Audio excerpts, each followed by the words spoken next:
तो reaction start करते हैं, ठीक है।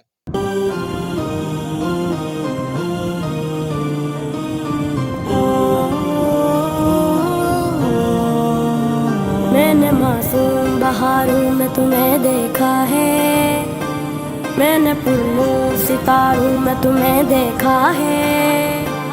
मैंने मासूम बहारों में तुम्हें देखा है, मैंने पुरनूर सितारों में तुम्हें देखा है। मेरे महबूब तेरी पर्दनशीनी की कसम, मैंने अश्कों की कतारों में तुम्हें देखा है, मैंने अश्कों की कतारों में तुम्हें देखा है। बेखुद किए देते हैं अंदाज हिजाबाना, बेखुद किए देते हैं, बेखुद किए देते हैं अंदाज हिजाबाना, बेखुद किए देते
जब अपना बनाया है, दुनिया में मुझे तुमने जब अपना बनाया है, महशर में भी कह देना, महशर में भी कह देना, ये है मेरा दीवाना।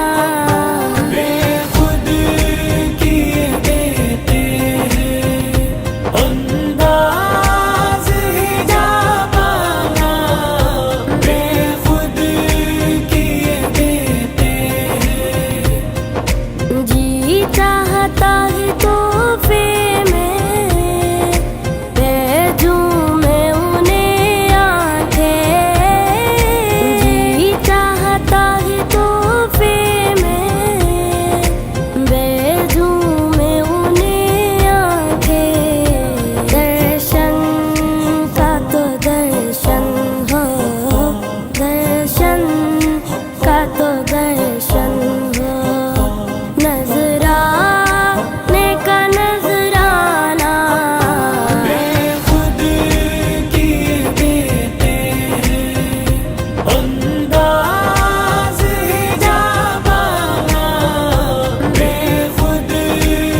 ठीक है। बॉय के दांत एक कम था मगर सुर सारे बढ़िया लगे हैं। टूटा हुआ था जैसे मेरे पापा का। स्टार्टिंग में थोड़ा ज्यादा वो था ना, आवाज उनकी थोड़ी कम सुनाई दे रही थी क्योंकि ज्यादा म्यूजिक ज्यादा बज रहा था, है ना। बाकी बहुत अच्छा सुनाया था। आप मेरे को थोड़ा बताना, लिखा है कि बेखुद किए देते हैं, ठीक है तो खुद किए देते हैं, तो इसमें कह रहे हैं कि जो रसूल अल्लाह के वो करते हैं या अल्लाह करता है, ठीक है, वो थोड़ा बता देना, है ना, क्योंकि ये तो रसूल भी कहेगा कि हम कुछ नहीं कर सकते, सब वही करवा सकता है ना, हम तो